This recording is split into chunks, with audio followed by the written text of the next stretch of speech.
You are the salt of the earth. What does this mean? You know, that's one of the most famous passages of scripture in Matthew 5:13 that Jesus preached about. But what does this mean?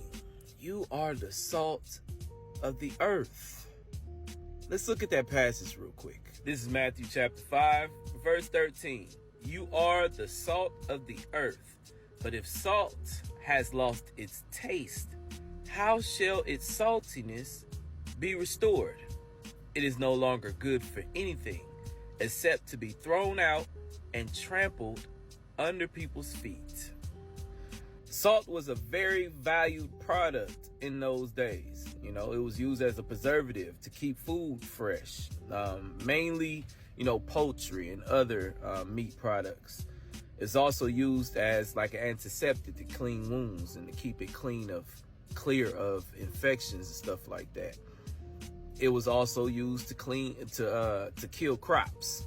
In your crops, when weeds would grow, it was used to kill crops.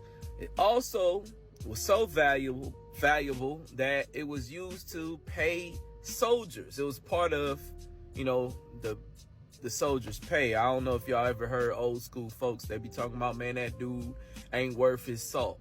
Well, that's what that saying come from. Also, it was obvious. It was also used as a seasoning. You know what I mean? You knew when food lacked salt. I'm like, man, I need a little salt on this.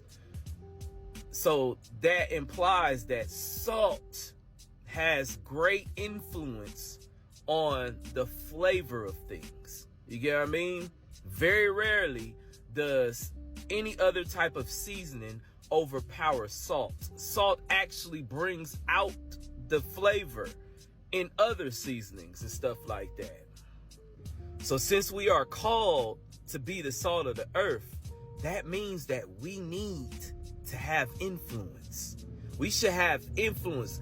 Us being in the world should impact the world in such a way that we are influencing them to want to be like Christ, to want to know Christ.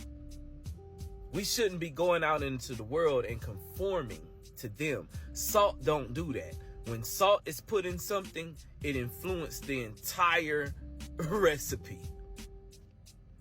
And one more thing, salt also, it makes you thirsty. So not only should we have influence in the world, our character and how we carry ourselves should also make people thirsty for Christ.